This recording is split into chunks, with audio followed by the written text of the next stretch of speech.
Good morning, and thank you for joining us today. I am Tyler McCann, Managing Director at the Canadian Agri-Food Policy Institute. Before we dive into today's dialogue, I would like to acknowledge that I am joining this virtual discussion from Western Quebec, the traditional and unceded territory of the Algonquin Anishinaabe Nation. CAPI recognizes and acknowledges our relationship with Indigenous communities and the need to continue to reflect and act on the road to reconciliation.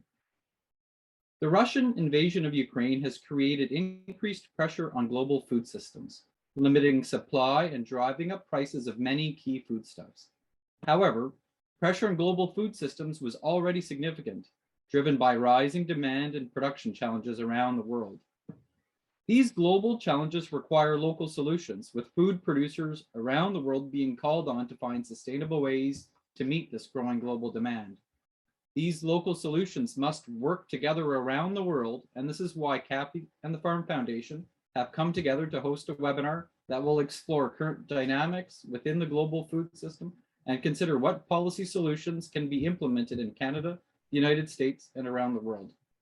This webinar builds on several years of collaboration on trade issues between the Farm Foundation and CAPI. We'd like to start by taking a few minutes to introduce both the Canadian Agri-Food Policy Institute, CAPI, and the Farm Foundation. CAPI is the place for agri-food leaders in Canada to come together, share insights, and advance ideas on emerging issues facing the agriculture and agri-food sector. CAPI was established 17 years ago as a national think tank focusing solely on the ag. Now, nearly 2 decades later, CAPI continues to work with public and private partners to advance policy solutions that enable agriculture and the food value chain to meet the growing need of consumers in Canada and around the world through a more resilient, sustainable, productive, competitive, and profitable food system. The Farm Foundation, based in Chicago, Illinois, is a nonprofit working at the intersection of agriculture and society to address challenges that affect the entire food and agriculture value chain. Farm Foundation is an accelerator of practical solutions for agriculture, accelerating people and ideas into action. The vision of the Farm Foundation is to build a future for farmers, our communities, and our world. The mission is to build trust and understanding at the intersections of agriculture and society. Farm Foundation accomplishes this by leveraging nonpartisan objective dialogue, information and training, catalyzing solutions, and creating multi-stakeholder collaboration. I would now like to introduce our moderator for today's webinar, Sherry Rogie-Fidler. Sherry is President and CEO of the Farm Foundation with over 25 years of global leadership and executive experience. She has a unique perspective developed through her experience as a fifth-generation farm owner and operator, entrepreneur in the organic branded food industry, founder of an agribusiness consulting firm, and CEO of a group of companies serving 1,000 farmers. Sherry has lived and worked abroad, including London in the financial services and across Europe with the Boston Consulting Group. Sherry currently serves as a trustee for the Nature Conservancy and advisory boards, including the Lewis and Clark Agri-Food Fund and the Federal Reserve Bank of St. Louis. Over to you, Sherry. Tyler, thanks so much for the invitation to be here today and for our ongoing collaboration. We really value our collaboration with CAPI. And I'm delighted to be the moderator today. We have a fabulous lineup for you today, and it is my pleasure to first introduce our presenter. We'll hear from Dr. Leanne Jackson with the Organization for Economic Cooperation and Development, the OECD. And then once Leanne has set the stage with her presentation, then we'll have a discussion with our panel of experts, and I'll introduce them each in turn later. Just a quick note and a reminder that during the webinar, throughout the webinar, you can submit your questions in the Q&A function on your screen, and we'll do our very best to get to as many questions as we can. So I'd now like to introduce our presenter for today's webinar, Leanne Jackson. Dr. Leanne Jackson is the head of Agri-Food Trade and Markets Division in the Trade and Agricultural Directorate of the OECD. She joined the OECD in 2020 after 16 years at the WTO, the World Trade Organization, where her most recent position was Counselor of Food and Agricultural Policy Research in the Economic Research and Statistics Division. Prior to the WTO, Dr. Jackson held various research roles, including as a research fellow in the School of Economics at the University of Adelaide in South Australia, and a researcher in the Environment Division of the International Food Policy Research Institute in Washington, D.C. I'll hand it over to Leanne and really looking forward to hearing your insights today. Thank you for being here. Great. Thank you so much, Sherry. It's such a pleasure to be here joining this dialogue with all the people who are with us virtually and also the other people who are on the panel. Like Sherry said, I work at the OECD, and maybe just a couple of words to introduce the OECD to the audience. We're an international organization and we're based in Paris. We have about 3,000 policy experts who work there, mostly economists and some lawyers, statisticians.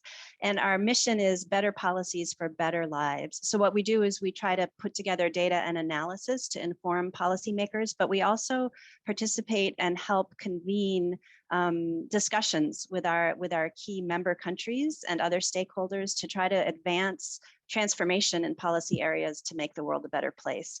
So in this presentation, maybe we could go ahead and put the presentation up just to give you a sense of where I'm headed, talk a little bit to kick us off about the complexity that faces agriculture and food systems, and then reflect briefly on the disruptions that we're seeing right now with the Russian war against Ukraine. But then I'd like to share with you some of the data and analysis we've recently published looking at the medium-term outlook for agricultural commodity markets, and to highlight some issues related to what we're actually asking the sector to do, and what kinds of policy advice the OECD is putting together to help shape a better world. So if you could go to the next slide, please. So Tyler already mentioned this, even before the disruptions caused by the war that started this year, we were already seeing pressure in agriculture and food systems. And this was coming from a variety of places, from disruptions caused by COVID related to logistics, for example, due to health measures, but also due to pests and diseases. So we had a big outbreak of African swine fever. We also had increased prices of inputs, including oil, gas, and importantly, fertilizer. So even before the moment at the beginning of this year when prices spiked when the war started, there was already some pressure in the sector. And this was having a big impact on millions of households around the world by creating higher food bills for them. Could I have the next slide, please? So my team at the OECD published last year a report called Making Better Policies for Food Systems. And here we really dig into the fact that food systems and agriculture face a daunting triple challenge. So we expect the sector to accomplish three big goals. We expect the sector to be able to ensure food security for a growing global population. We expect the sector also to provide livelihoods, not just for producers, but for all the stakeholders working along supply chains. And then we're really expecting it to do it in an environmentally sustainable way. And we know that agricultural production does increase environmental pressures. We know that, for example, most of the damage to in relation to deforestation and to greenhouse gas emissions is coming from the productive stage of agriculture, especially the clearing of land. But what we talk about in this report is that it's not so black and white. There's important positive aspects to reaching these goals that food systems are providing to the world. But there are also these environmental shortcomings that we have to address. And we know that better policies can make a difference. So a lot of the work that my team has been producing is focusing on what kind of advice can we generate that's going to help us move forward on these three areas collectively, looking for synergies and trying to moderate where there's trade-offs, where pursuing one goal might have a negative impact on another goal. Could I have the next slide, please? So just for a minute to focus on the current disruptions, like I said at the beginning, we were already facing a situation where there was pressure in agricultural commodity markets. And of course, the war increased that pressure and created a lot of heightened concern about food security. And this is largely related to the way trading patterns are in the world, especially around some key commodities like wheat. So what this slide is showing is a combination of data points. The orange bar shows for each of the countries listed the share of imports from wheat that come from Russia. And the blue bar is also the share of imports of wheat from Ukraine. And then the diamond is share of imports in consumption. So what this slide is really highlighting is that for a large number of food importing, and many of these are low-income food deficit countries, many of these countries actually rely on Russia and Ukraine for food.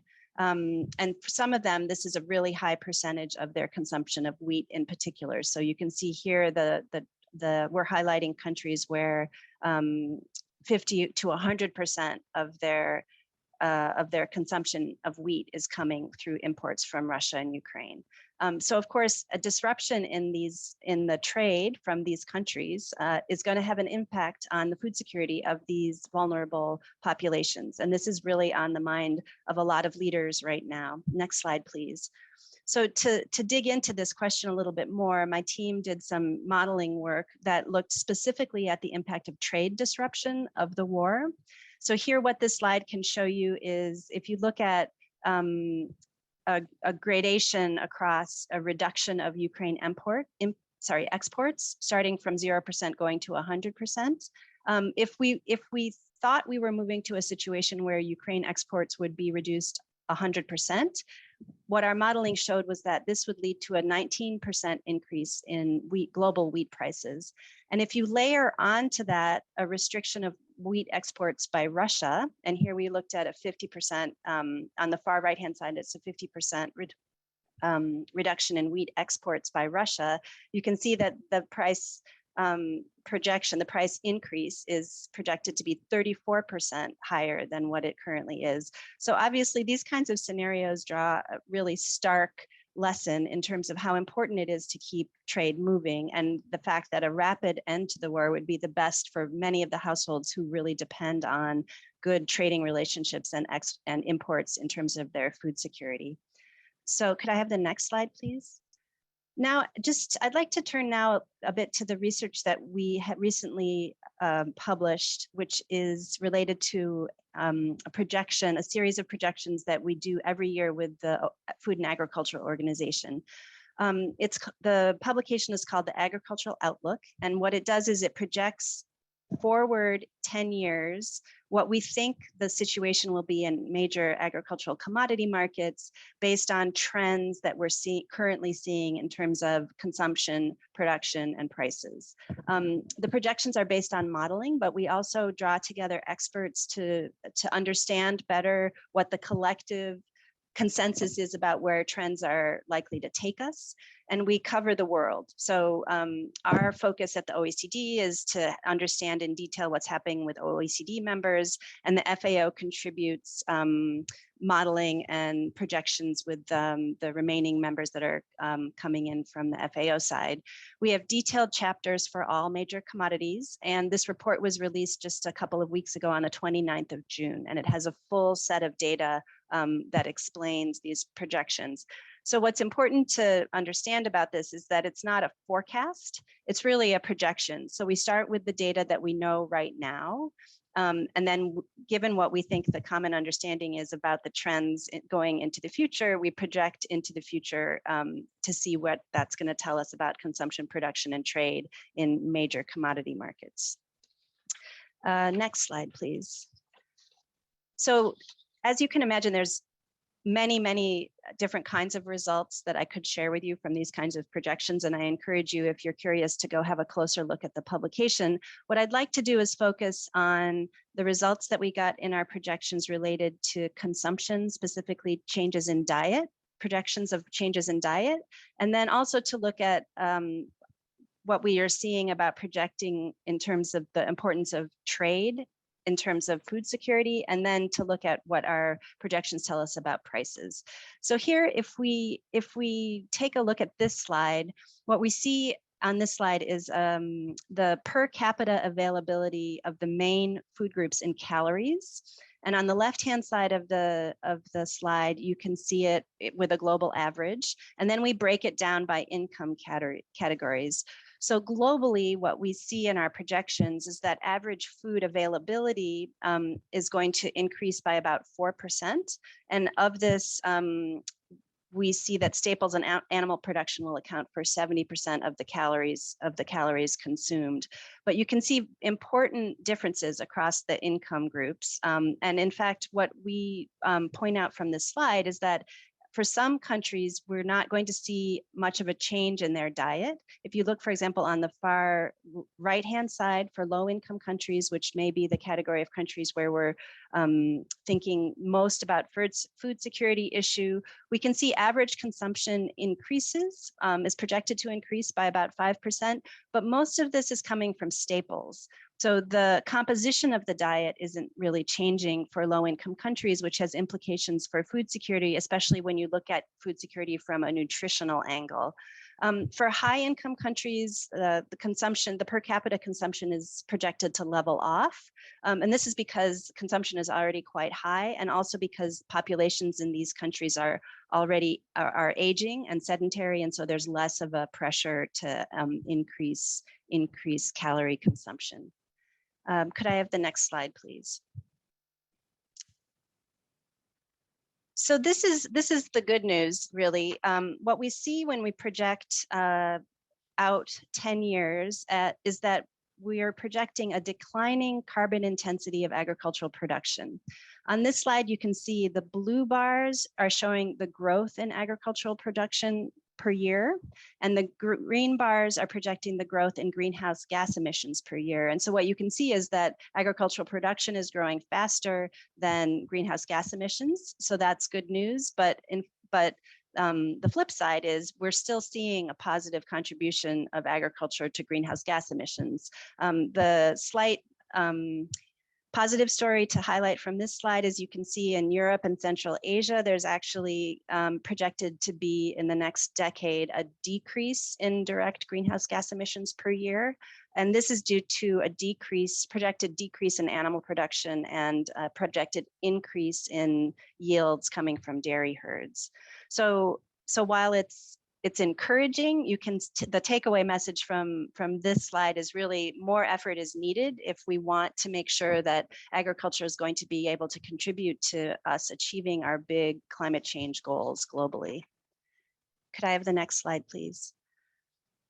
So turning now to trade, what we show in our projections is that trade is actually going to continue to be specializing. And when I say that, what I mean is that countries and regions that have been exporters over the past decade, they're likely to be even increasing the amount, their trade balance in terms of their exporters. So this would be the case for Latin America, for example, and Europe and Central Asia.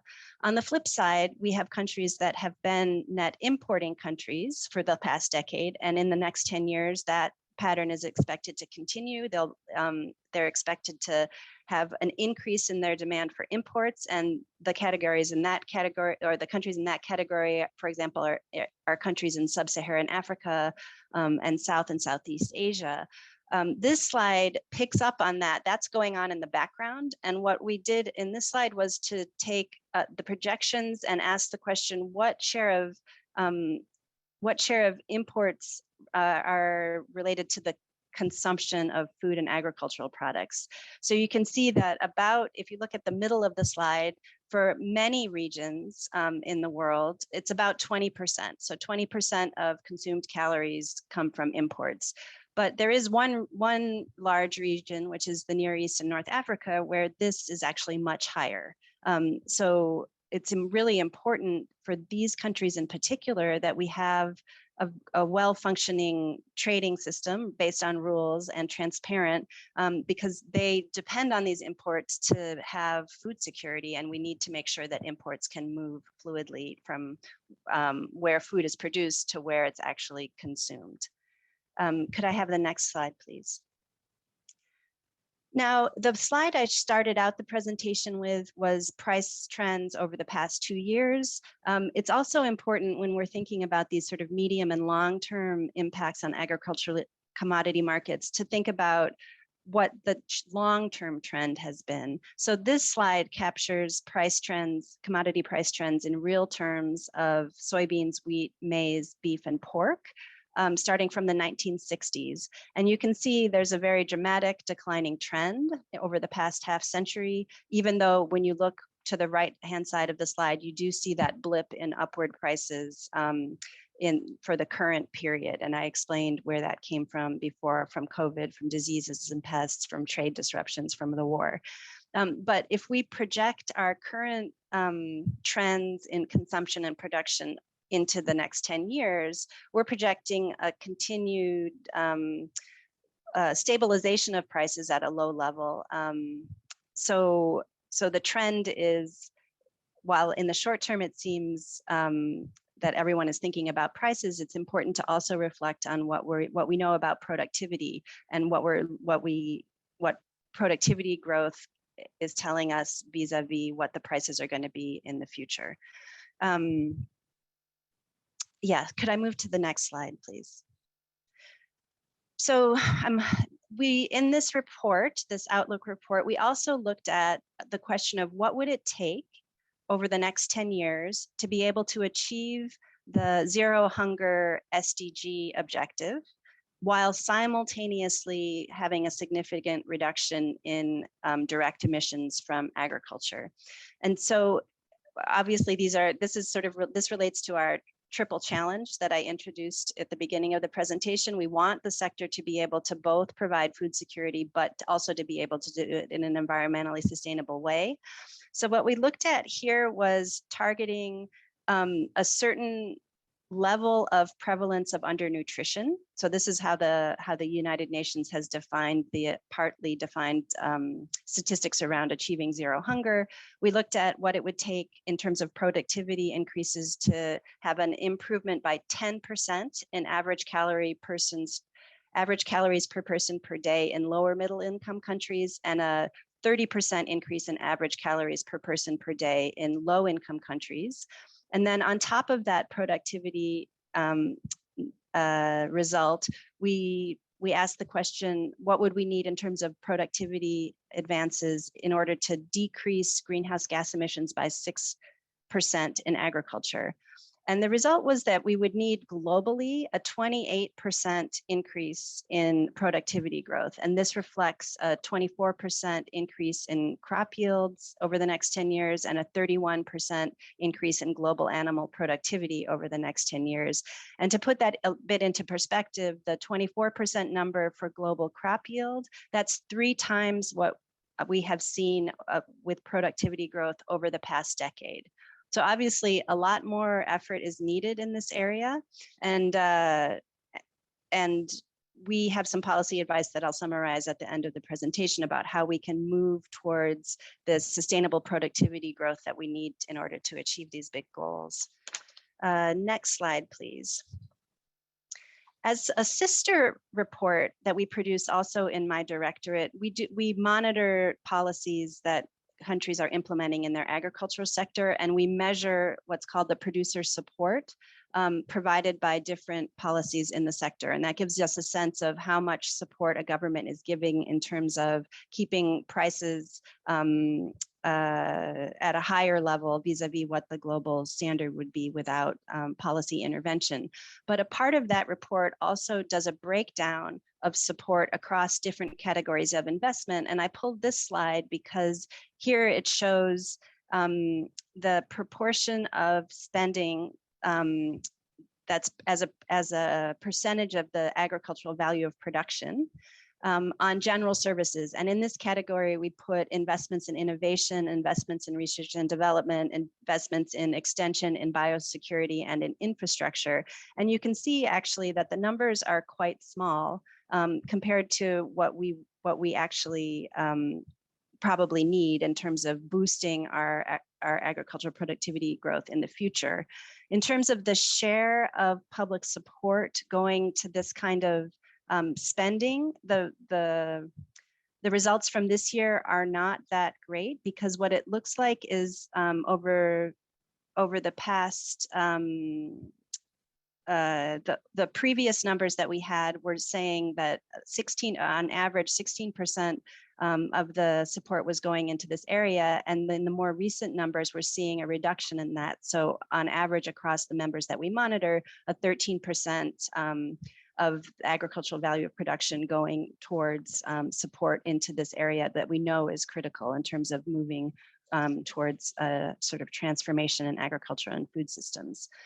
So investment also in green innovations, according to IData, has also increased. So we know that these investments can actually help increase emissions by up to 40%, and we're seeing a contraction in that kind of investment in the most recent numbers. So just to wrap up, a few key messages in my next slide.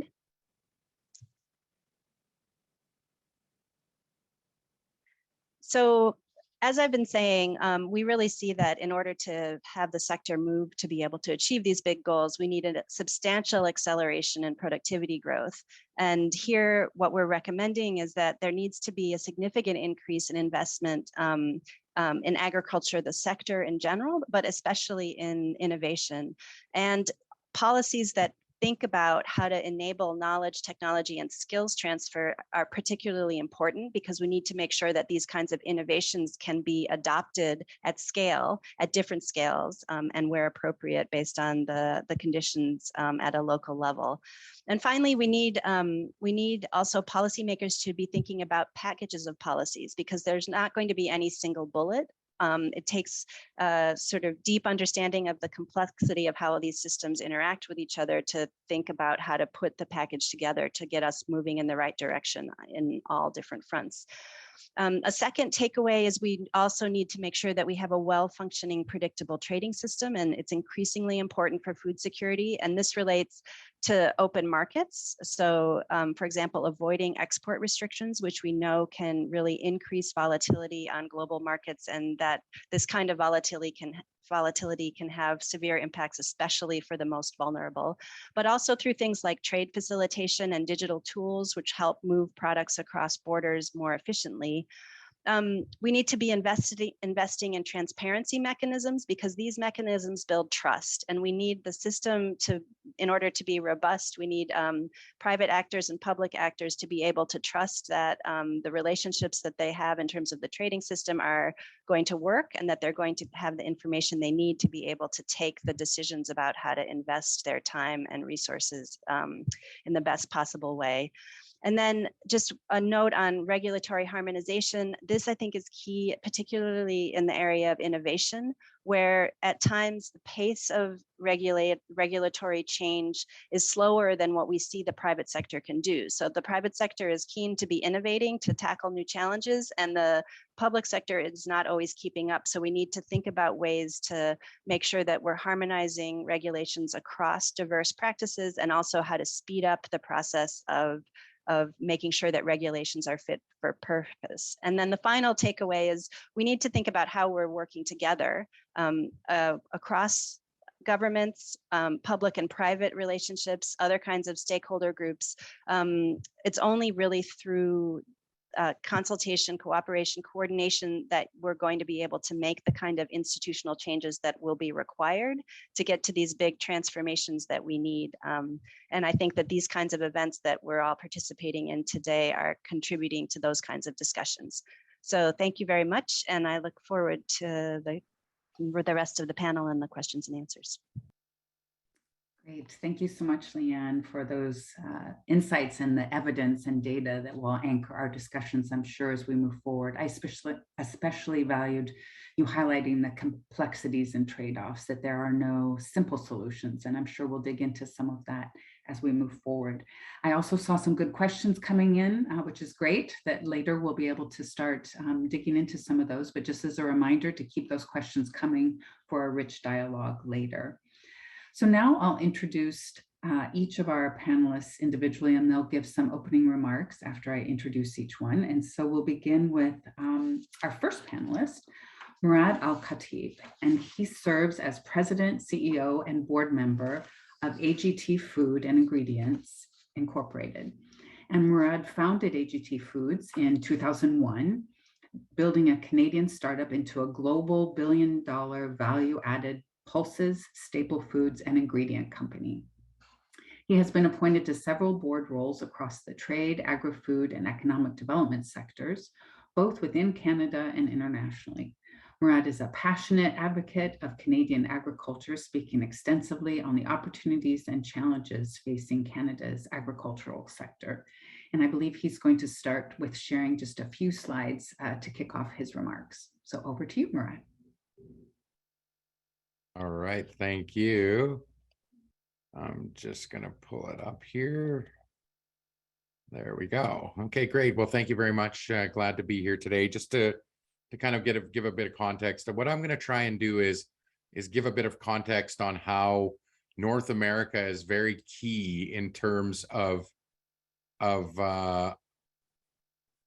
sorry, my video was off. I apologize for that. How North America is very important in terms of an origin.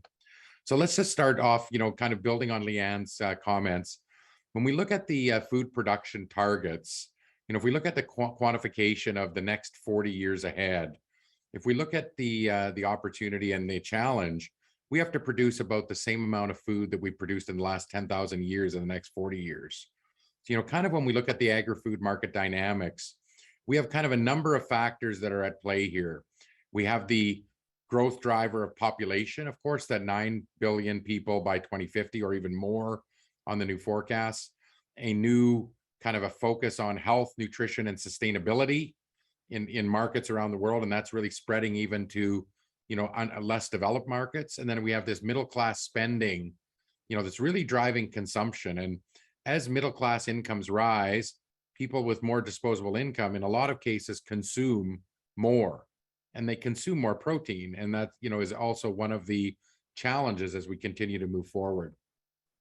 One of the big opportunities, I think, in Western Canadian and in US agriculture is our crop rotation system. So, if I look at the Western Canadian or the Northern Tier states, where we're very active in, let's say, North Dakota, Montana, and Western Canada, we're planting 3 main crops. We're planting wheat, we're planting an oilseed, canola, and then we're now moving to a 3-crop continuous cropping system where pulses have become a major crop. So when I was a kid growing up in Davidson, Saskatchewan, my little community of 1,200 people, every 3rd or 4th field was summer fallow. Today, we don't see summer fallow. We see a continuous cropping, as that legume rotation is actually fixing nitrogen in the soil. It's actually allowing for practicing more agronomic practices like zero minimum tillage, soil health, soil conservation. All of these things are leading to what is really I would say an agricultural system that has a greenhouse gas footprint and a carbon footprint that really has even more opportunity for gains. So the opportunity when we look at the North American agricultural system is really going to be based on plant-based foods, fuels, and the use of biomass, as we look forward into improving productivity and improving yields and improving the overall production efficiency and the reduction of carbon intensity. So I'm going to talk a little bit about, kind of some of our assets in the North American system. We're really blessed with an abundance of natural resources. We've got an abundance of land. We have an abundance of water, strong R&D. We have ethnically diverse consumer bases that stimulate product development and launching of products and food products. Our farmers are early adopters of technology.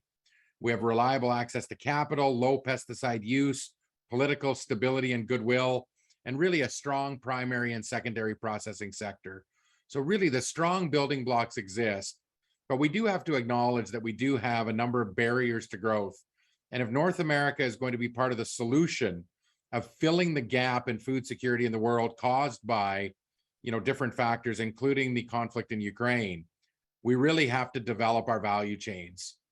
Today, we're only processing 50% of our output. So, again, from that perspective, again, the most efficient opportunity may be shipping refined products or semi-refined products, in particular to meet the growing demand. We're relatively low productivity. So, as Leanne has kind of said, that growth in productivity of 24% on the cropping side is a big challenge and a stretch. Trade barriers exist. They continue to, when I look at the Canadian context, we lack preferential trade agreements. We have these large agreements with the EU and others where we're not implementing them at this point. And regulatory obstacles continue to be a massive burden on the growth and the ability of agri-food companies to scale and to reach markets. Now, the big, change step that's going to be coming is the ability of technology and how, technology will affect the face of ag exports, in the next 20 years is really a generational opportunity. The ability to use sensors, data collection, the Internet of Things, to be able to truly up our game in terms of precision agriculture, placement, yield gains, reduction of pesticide use and herbicide use, the ability to track our progress and to truly be able to measure the gains in sustainability and the reduction in carbon intensity is really an opportunity, one that will allow us to help to meet targets and one that will help us to boost production in terms of our ability to meet that growing demand that's needed. So some of the innovative things that we're doing in our business, just, as an example, is we're now taking pulses, lentils, peas, chickpeas, and beans, and we've launched out a major value-added processing initiative where we're fractioning the lentils and peas and chickpeas and beans into their components, into proteins, into starches, into fibers, into fractions.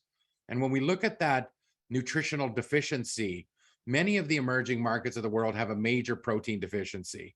They have a major micronutrient deficiency, and an ability of us to be able to take the products and to be able to divide them into their components and allow them to be used in the best possible, opportunity is one where innovation can play a role in closing that food gap. So, again, a big part of our business now is the production of plant-based proteins. So texturized pulse proteins as meat alternatives, with a much, friendlier, environmental sustainability profile. Plant-based opportunities are going to be part of the solution as we go forward in the next 20 and 30 years globally. And, in a place like North America, it's not normal in some cases for us to be consuming plant-based. It's not part of our diet.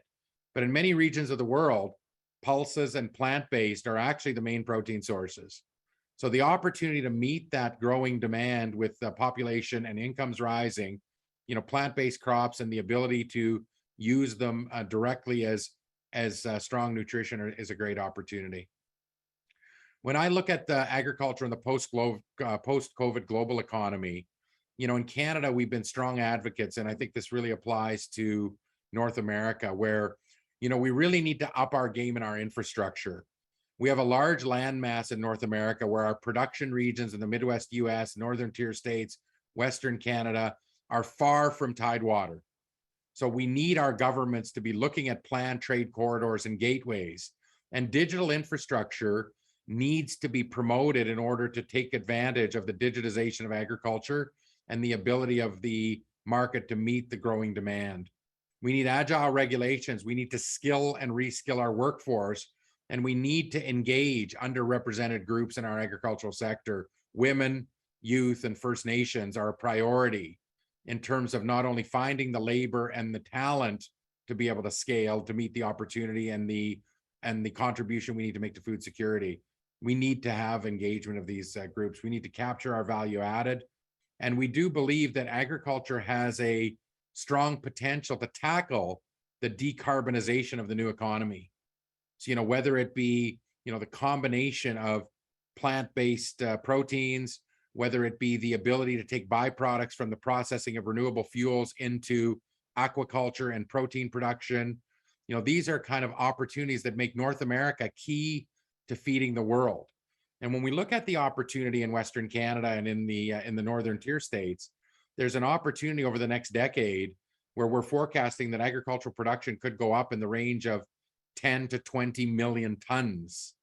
And that is, again, it's a market number that if it can reach market, in the windows that are necessary, it can move the needle in terms of providing some of the gaps that are existing. Food security and buffer stocks and closer focus on developing strong and on-short supply chains have to be a reaction to what happened in COVID. And governments around the world have their eye on food inflation and buffer stocks. And I think we took our eye off it. And, in the last 5 years, again, the food system in the world was taken as something that would just exist. It was there, it was taken for granted. So North America is paramount in global food security discussions. And I think that there's, a global political, positioning that will allow this region to not only retain our influence, but to be a strong contributor to the solution for global food supplies. So just to end off, I think I want to just ensure that we all recognize that the work that Leanne and her group are doing and quantifying in sustainability and the reduction of greenhouse gases, those are all important ESG, environment, social, and governance considerations. These are not only things that we need to do because it's the right thing to do, but it's being demanded by our employees, by the consumer, and by smart capital. And I think that anyone who doesn't integrate that social purpose into their strategy will not survive. We're in a noble business in agriculture. We're feeding the world. And we at our company are trying to use this trend as something that can really make an impact in terms of the way that we look at our business. So just to kind of conclude, there's a global protein race. There's a goal of feeding a growing population, and Canada and the US have a strong role to play in terms of our ability to react to that. New markets exist, and value creation will be coming from companies who are playing in multiple links in the global value chain. So we have to recognize it's not only about production, it's about processing, and it's about logistics, and it's about distribution to ensure that this product actually meets the needs of the people that are most requiring this product in the world. So I'll stop there with my comments. Thank you very much. Great. Thank you so much, Murad. I think you bring a unique perspective as a food processor. So I'm sure we'll come back to some of those insights on the consumer side and processing side. And just as a reminder to keep those questions coming in the Q&A section. But for now, I'd like to introduce our next panelist to share a few opening remarks. After decades of multiple roles in support of agriculture on a local, state, national, and international level, Ambassador Kip Tom was appointed U.S. Ambassador to the Rome-based United Nations Agencies for Food and Agriculture in 2019. He is chairman of the Tom family of agribusinesses, Tom Farms, Siri Serve, and Tom Family Farmland Holding. Ambassador Tom has done work and served as a board member with various organizations, including Forum for America and the World, Farmers Feeding the World, the Farm Foundation, Farm Journal Foundation, Indiana Economic Development Corporation, Indiana Chamber of Commerce, Indiana State Department of Agriculture, and National 4-H and FFA foundations. As we just mentioned briefly, Kip is affiliated with Farm Foundation. We're thrilled that he is a Farm Foundation Roundtable Fellow, which is our invitation-only group of thought leaders and change agents. So with that, I'll hand it over to you, Kip, to share some of your introductory remarks. Well, thank you for that kind introduction, and a big thanks to the Farm Foundation and the Canadian Agri-Food Policy Institute for hosting this discussion on food policy and the global challenges and local solutions. Over the past few years, nations around the world have reacted to a global pandemic. In many cases, governments have attempted to stimulate their economy through large infusions of capital, creating an environment of too much money chasing too few goods, causing increased inflation. Now, many nations have reacted also in terms of energy policy, attempting to go green at a pace much faster than infrastructure or consumers can afford, causing energy inflation, such as what we've seen in Europe of nearly an 800% increase in natural gas costs. And this is really a particular focused on the policies makers' failure to understand there are second and far-reaching implications of their policies that they enact. Trading blocs like the EU have proceeded with their own Green Deal and Farm to Fork initiative, reducing the output of food by some estimates, such as USDA Economic Research Service saying production will decline by 11% if accepted globally, and food costs could increase by over 80%. Now, even though we agree with the goals and the outcomes that's of the Farm to Fork initiative, certainly here in the US, we know that we too need to be responsible in cleaning up the environment, whether it's our rivers and streams, our carbon emissions, reducing our usage of fertilizer and crop care products, and increasing productivity at the same time. Because one thing is certain, and I've noticed this around the world, there is a direct tie and linkage between food security and our national security and that of our allies and friends around the world. So we have to make sure we continue our productivity gains, as mentioned earlier by Leanne and Murat in some of their comments. One thing for certain, over the past 50 years, we have globalized our supply chains, oftentimes with nations that are not our friends, nor will they probably ever be. Now we are experiencing how food can be used as a weapon of war. We've compromised ourselves when we put our short-term prosperity ahead of our long-term security. So when it comes to dealing with nations like Russia and China, we really need to consider what of these supply chains do we need bring back to nations like Canada, the United States, and our other friends and allies around the world. And now we have the nation of Ukraine under siege by Russia, impacting the lives and livelihoods of over 42 million people just in the country of Ukraine. And in the meanwhile, reducing Ukraine's agricultural output nearly 50% or by 60 million metric tons. We had a saying when I was serving as ambassador, the most expensive peace is far less expensive than any war. So what are the short-term and long-term impacts, the cost of food and the access to food? It is impacting those that can least afford it the most. The World Food Program is feeding nearly 300 million people today, and they have another 45 million on the edge of famine. Let's also not forget how the high cost of energy impacts these very same people. I'll also add that nearly 70% of all the global hunger is man-made and driven by conflict, which is witnessed across the Sahel and Africa, from Somalia to Ethiopia, Sudan to Niger, Burkina Faso to Nigeria, or today we are feeding nearly 14 million people in the country of Yemen, the longest lasting response to hunger at a cost over $140 million per month. Or in places like Afghanistan, we are witnessing unprecedented growth in hunger since our departure in August of 2021. Farmers' costs and access to fertilizer and crop care products around the world is being substantially limited with the sanctions on Russian, Belarusian fertilizer. The impact is declining yields and productivity. As I deal with producers across the Sahel of Africa and down the east coast of Africa, many are saying, we won't use fertilizer this year, we can't afford it. You know, this is a continent that is already hungry. I can't imagine without that main staple, that food plant nutrient won't be available for them to use.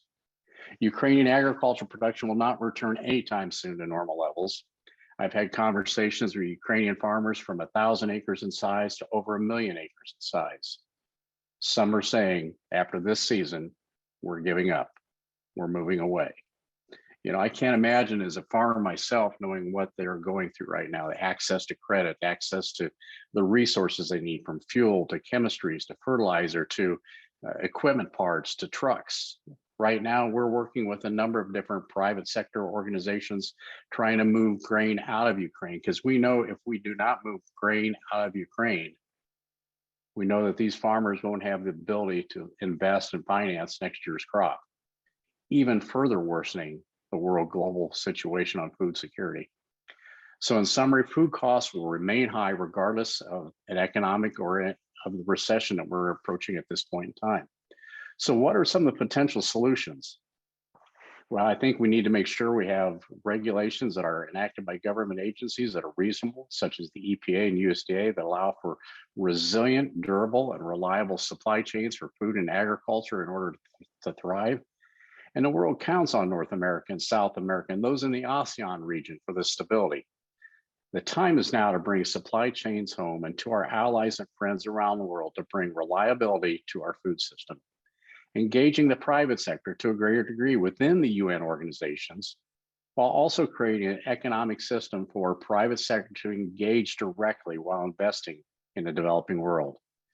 This is happening today. I'm a part of it and I see it going on, and it's exciting to see what's going on in Africa in terms of building up that food system.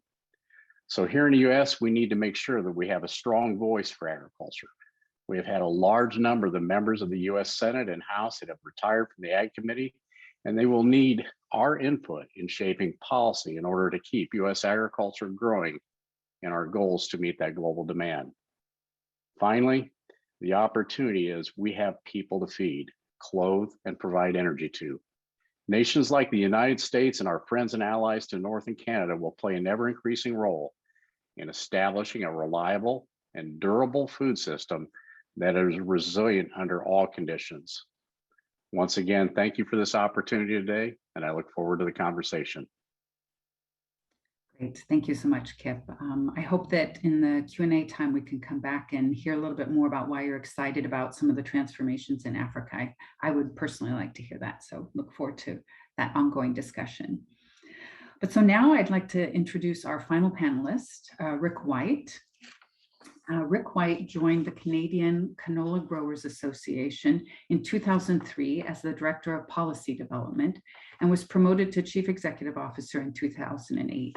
He is currently chair of the Canada Grains Council and is the industry co-chair of the Federal Grains Value Chain Roundtable.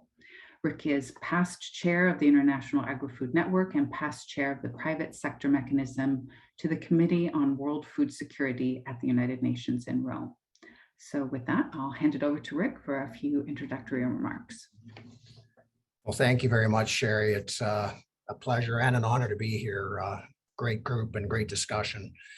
When I looked at the purpose of this webinar entitled Agriculture and Food Security, Global Challenges and Local Solutions, I felt the need to start at the global challenge part first. And a lot of what I have to say is going to be either augmenting or duplicating in some cases, Leanne, Murad, and Kip as well. The good news is I think we're all on the same page. But anyway, I'd like to start by talking about global challenges. Climate and sustainability, it's been ongoing and it's getting more and more prevalent over the more recent years. More recently, we've got the global pandemic shock to the world, and then topped off with a war on Ukraine. And during all that, we had food insecurity prior to all these major global challenges facing us today. And I think food security insecurity is even more tenuous, especially for at-risk countries and populations. It's gone from bad, we had these problems before, to much worse because of these challenges that we're facing. So on the climate and sustainability from a global perspective, just to make note of a few institutions that I'm familiar with over my experience in the last number of years. The first one would be the UN Sustainable Development Goals. That's kind of where all of this global sustainability discussion and climate change discussions are coming through from an agricultural perspective and sustainable development writ large at the UN level. And those goals are a collection of 17 interlinked global goals designed to be a blueprint to achieve a better and more sustainable future for all. Now, these SDGs were set up in 2015 by the UN General Assembly, and they're intended to be achieved by 2030, which is not very far away. I think it was Leanne that mentioned one of the goals. Number one goal is no poverty. Number two goal is zero hunger. And the other goals some are related to agriculture, some are not, but agriculture is affected by many of the goals. I'm not going to go through them at all here today, other than to say that there's goals for sustainability. The target is 2030, and it's not looking good for hitting those targets. So the UN initiated to kickstart path to 2030, the Food Systems Summit, and that was to kickstart the implementation and get some action because 2030 is looming. And out of that process, a lot of coalitions around the globe have emerged and are emerging as we speak. So is there action? Some. Is there enough? No. But the process is focused on it at that level. And then on food security and the war in Ukraine quickly brings me to the UN Committee on World Food Security, which was around before the war in Ukraine. It's been a long-standing feature of the UN structure. And again, I had the privilege of being chair for the private sector mechanism to the UN Committee on World Food Security. And more recently, specifically in response to the war in Ukraine, there's a global crisis response groups that were created by UN Secretary General Antonio Guterres, who is having weekly meetings with 3 groups, one on food, one on energy, and one on finance, to get up-to-date information and data on what's going on with the crisis, the food crisis, coming from the war, and trying to keep ahead and on top of it to make decisions from a UN perspective. So coming now to more sustainable ways to meet global demand, it is pretty clear, and my colleagues have mentioned it earlier, that global demand for food and nutrition will continue to rise, to say the least. And that means production needs to continue to increase. And we need to do that in a sustainable way.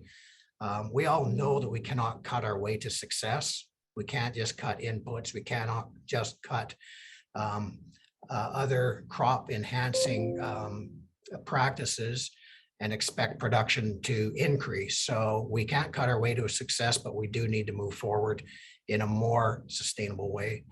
And we, in my view, I think we really do need to move beyond ideology to meaningful and measurable actions.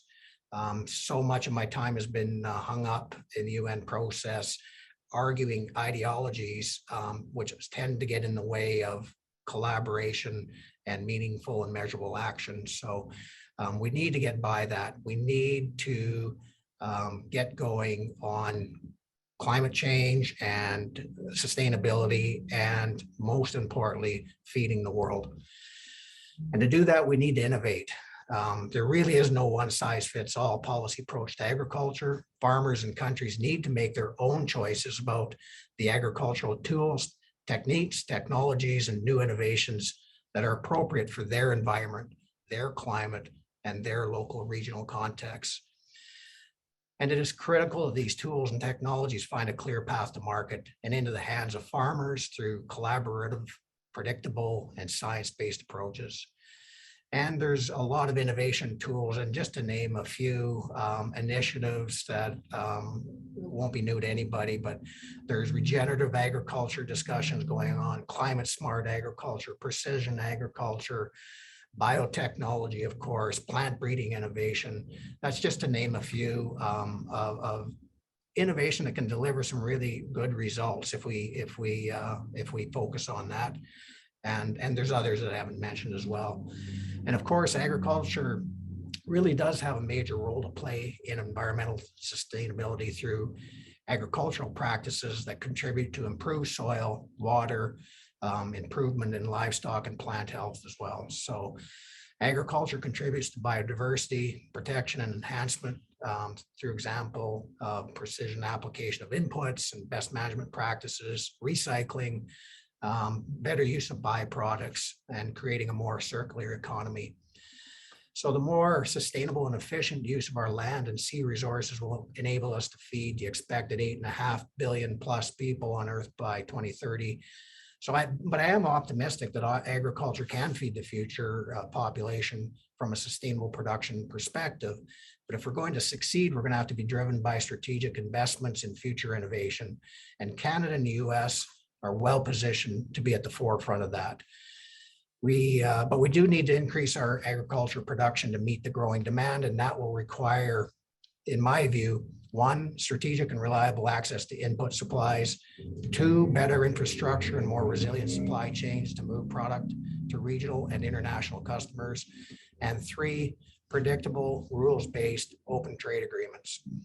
So trade, whether it's at a local, regional, or international level, it ensures diversity of food supply chains, greater availability of diverse foods and nutrition that will reduce food and nutrition insecurity.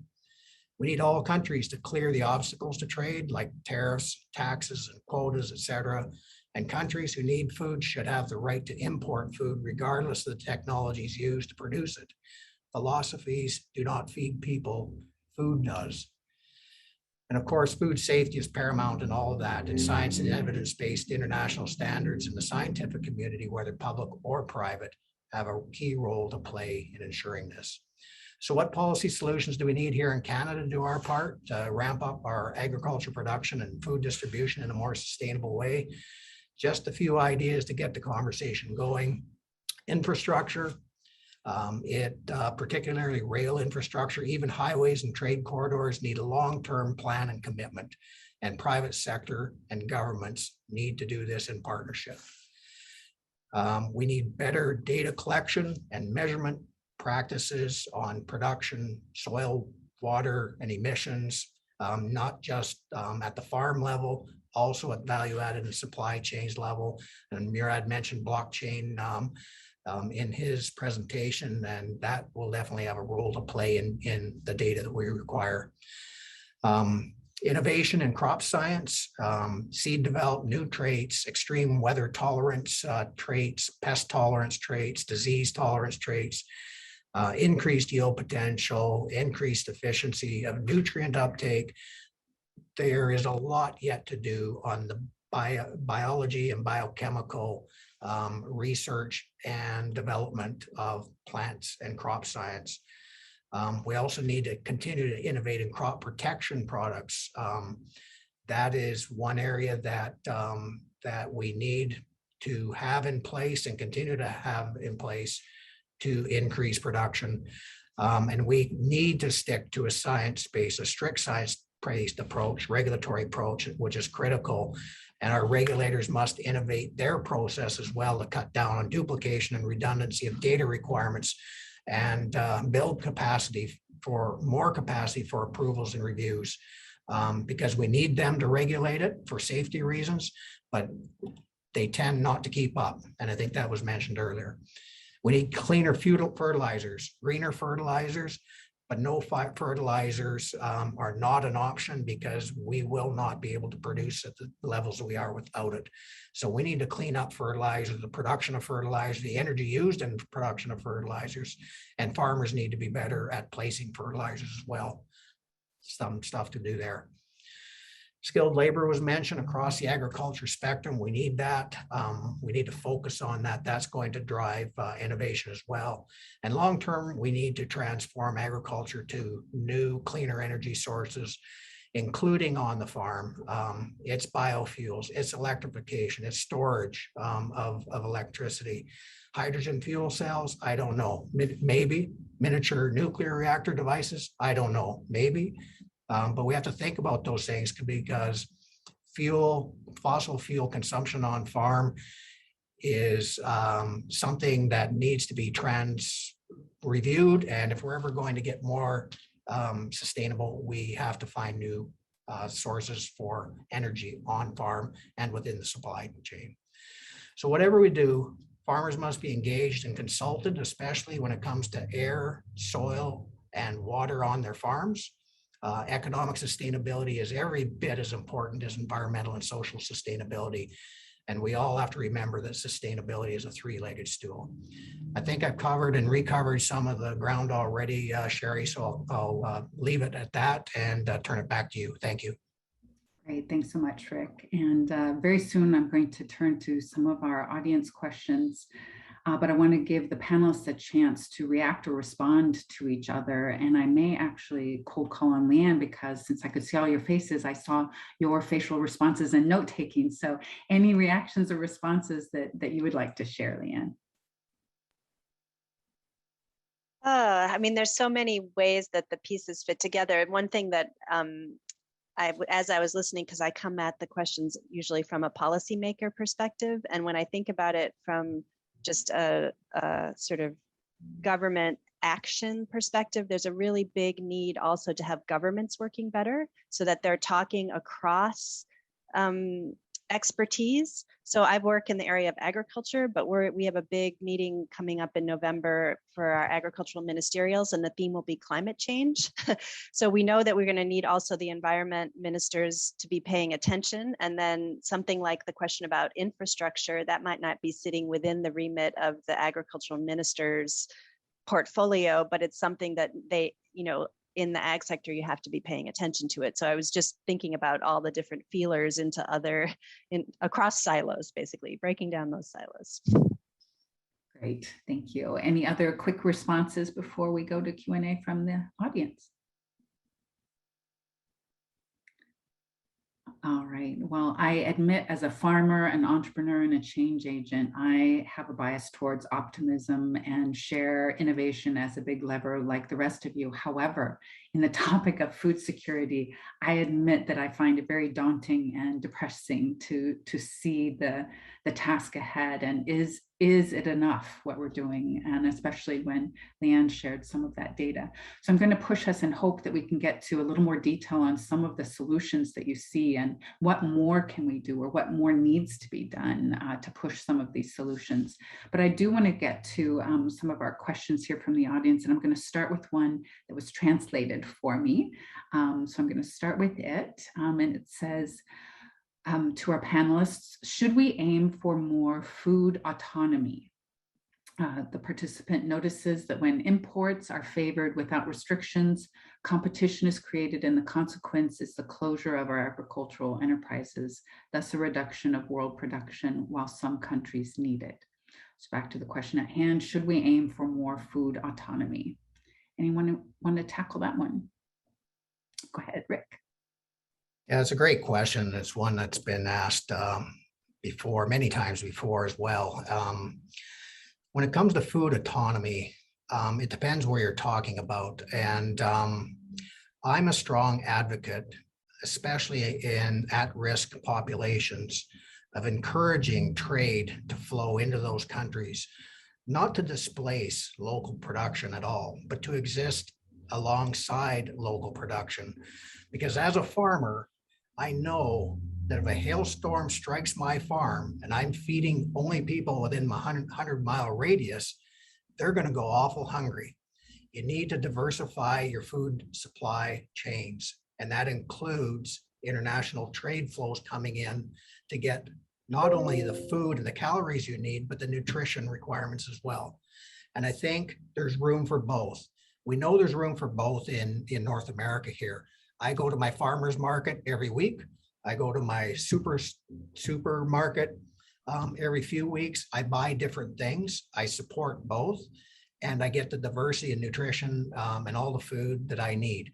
And I think it's a hedge against supply chain disruption or local production. If you're reliant on that for food autonomy, you're really putting yourself at risk for even natural disasters to strike and people go hungry. So I do think as a diversification and risk management strategy, countries need to open up and say trade can be good. And as long as people don't, competition doesn't necessarily have to drive out the locals. So you have to find a way to have both. I think the best of both worlds is both of them. Great, thanks. Looks like Kip has a reaction. Go ahead, Kip. Yes, certainly. So I really took a deep appreciation of what Leanne had to share. I look at the OEC data, and you look at the amount of imports that have to go into Africa. And this is one of the things where we really believe this is where we've got to have the impact. The 54 nations inside of the continent of Africa are extremely food insecure. And I think it's been a failure by society and organizations over the decades of really allowing the tools that are needed to be accessed to increase productivity across the continent to be able to feed themselves. I mean, when you look at the country of Nigeria as an example, they're going to be actually, I think, the third largest country in the world by the year 2050. We know where hunger's at there now. We know what it's like across the entire Sahel. We have to do better. And I think it's doing a better job of making sure that trade, as Rick said, doesn't impact or subsidies don't have an impact on those in the developing world, because we'll have to see increases in that productivity. They've got the soils, they've got the water. We need to see the poverty alleviation that comes along with a growing economy. So I'm really encouraged and hopeful that we can see that happen on the continent of Africa. But it's going to be the private sector that has to make the investments to go in and get this done. Thank you. Thank you, Kip. I see more questions pouring in, so I think we're going to keep digging into some questions. And Leanne, I think I'm going to go back. There were several. I may cluster some of the questions for you. The first one you may have seen come in says, There's been news articles indicating that China is only able to produce 60 to 65% of calories needed for the population. And your study says Asia only imports 20% of calories. Can you help shed some light on what appears to be a discrepancy there?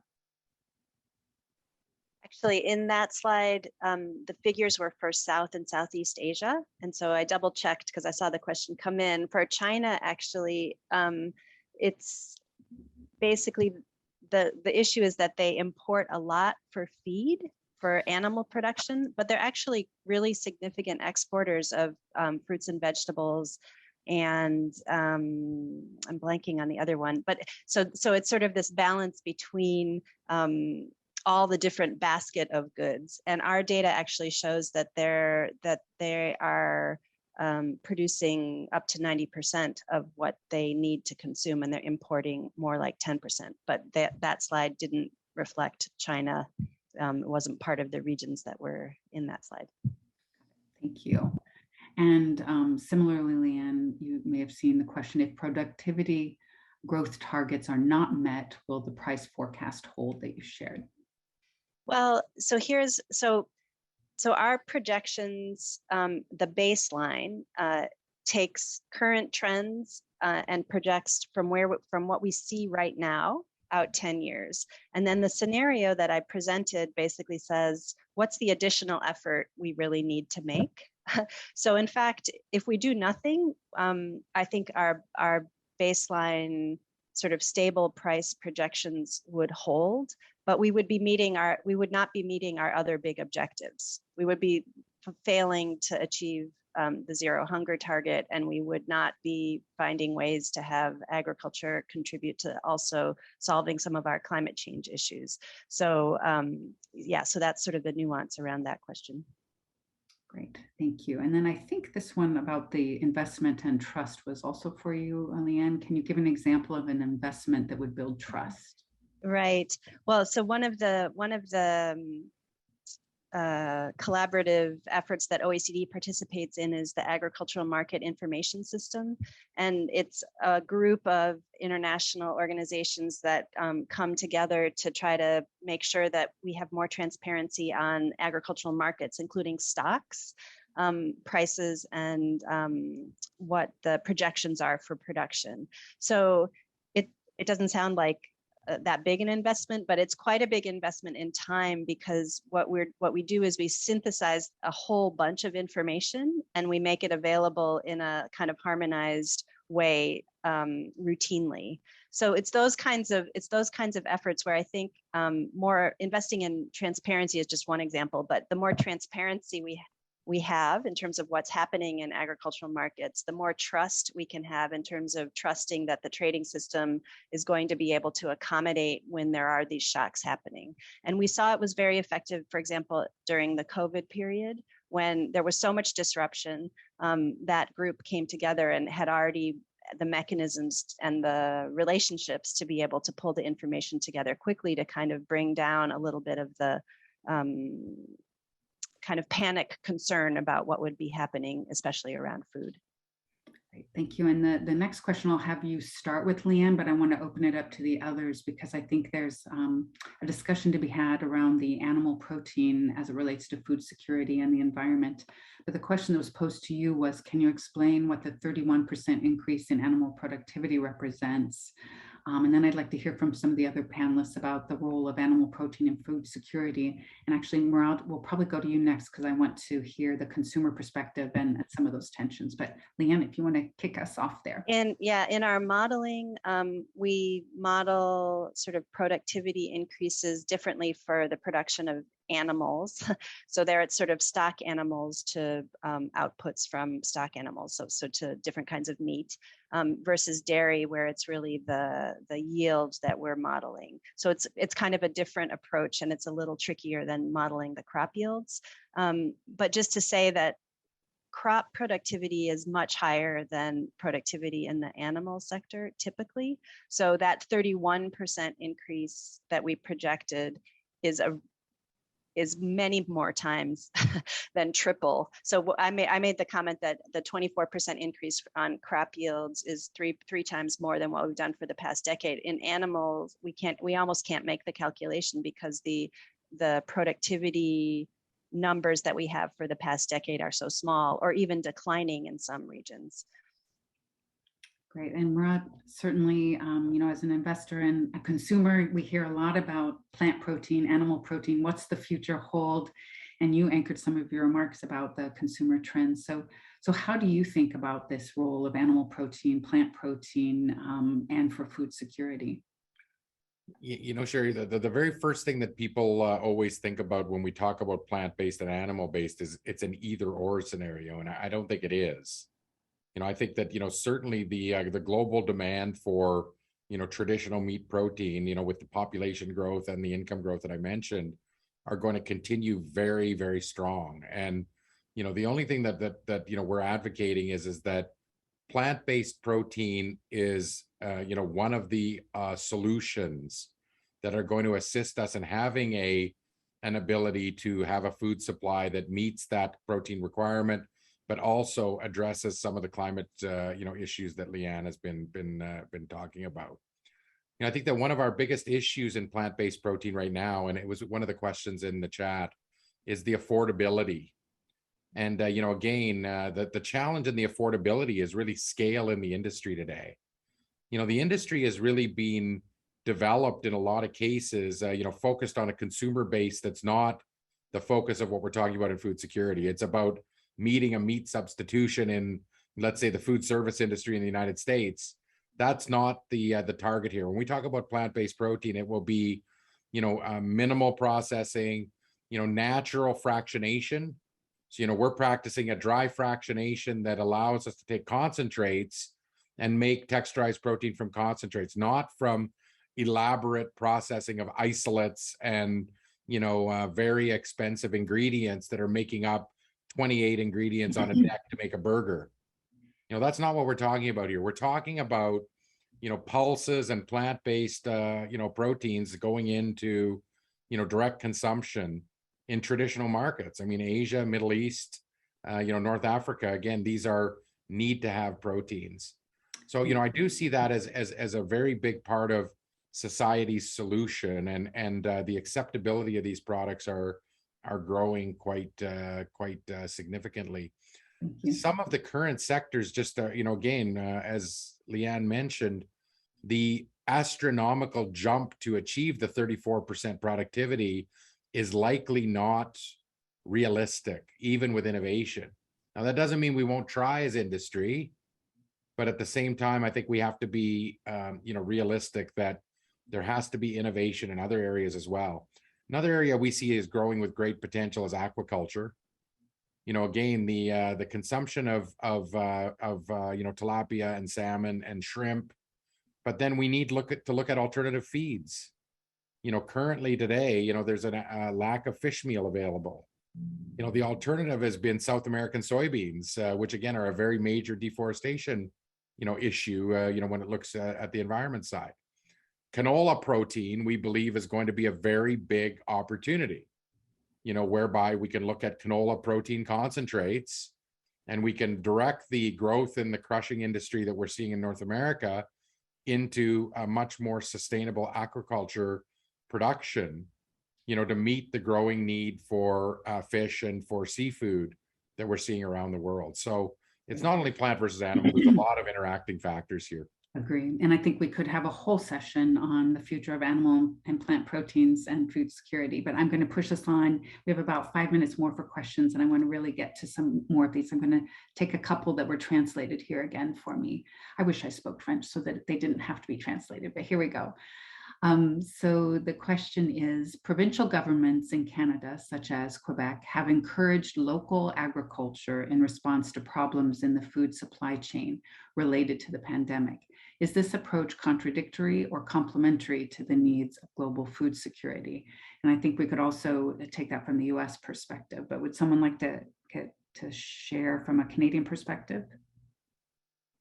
Yeah, I think that, listen, local food systems are an important part of even local food security. I mean, we can't forget that, in local communities here, our food banks are being visited, with more frequency and more clients than we've seen, maybe in the history of our food banks in Canada. So, we also have a food security and a food availability issue within different socioeconomic, stratuses within our Canadian ecosystem. So local food systems are important. It's not contradictory at all.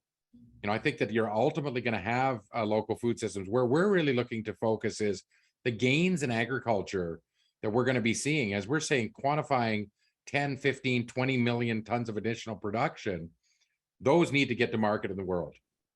And, we need infrastructure and we need a plan and we need to get that. I mean, again, that lack of available arable land and water is the biggest constraint that we're seeing around the world. And the ability of countries to have post-harvest storage, technologies to be able to preserve their production and actually get them to consumption. We have to curb food waste as a part of this too. We didn't talk about that today. Yes. I mean, it's not only about agriculture. The entire system needs to, we need to get our act together, because, again, these opportunities we keep talking about are really the challenge. It's what keeps me awake at night, thinking about it, because we have to recognize when a baby is hungry, they cry. When a 19-year-old man is hungry and unemployed, they protest. I mean, civil obedience is tied to food security in the world. This is our call to action, I think, as agricultural participants in North America. Thank you. And Kip, I'm going to share the next translated question with you.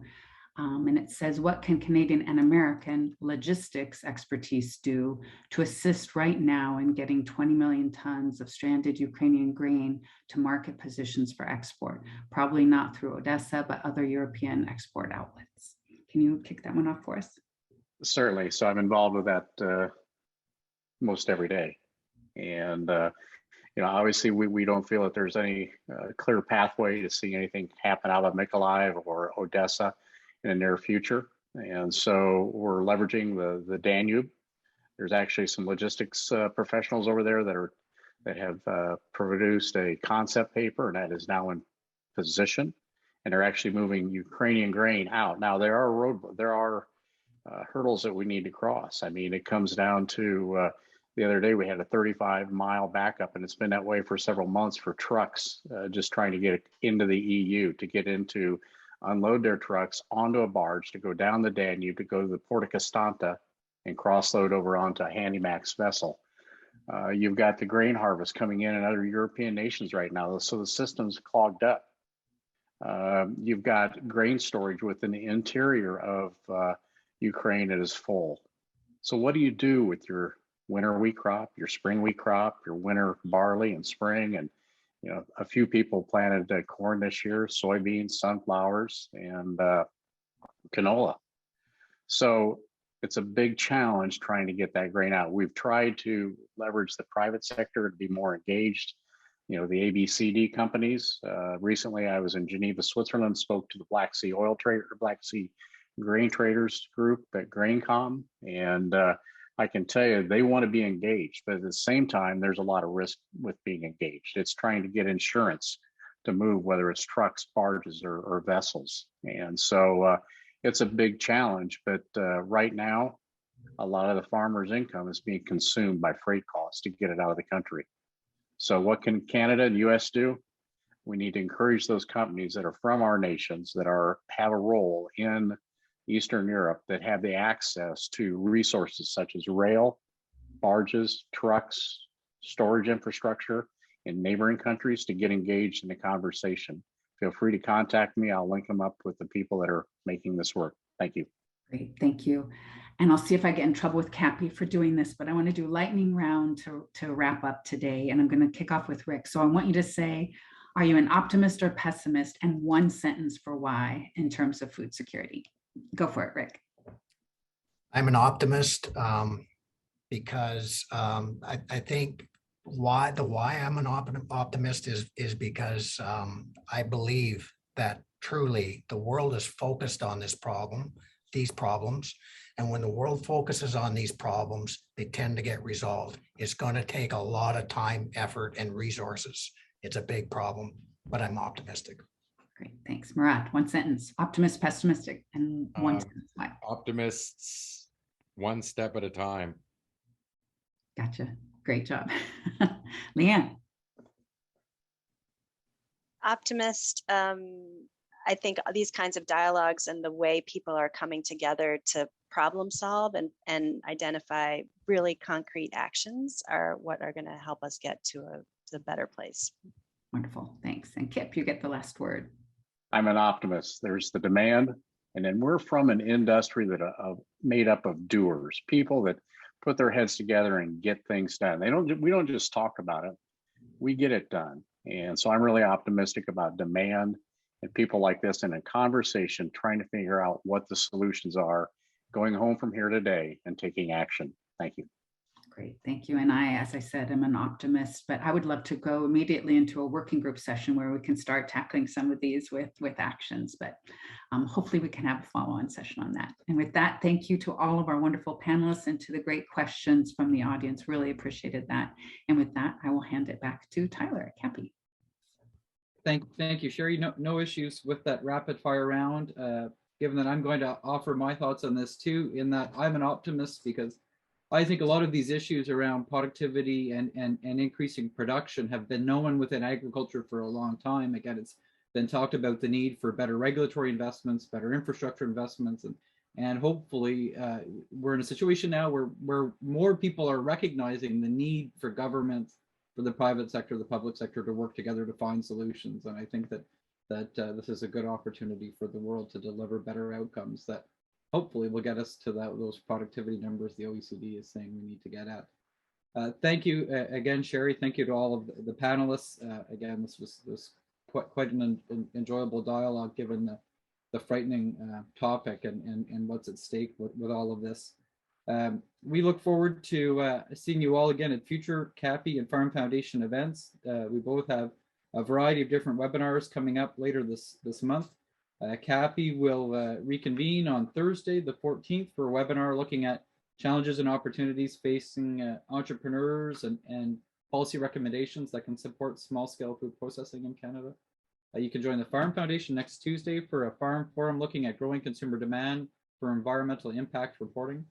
Links to register for both of these events have been shared in the chat box, and we encourage you to take part.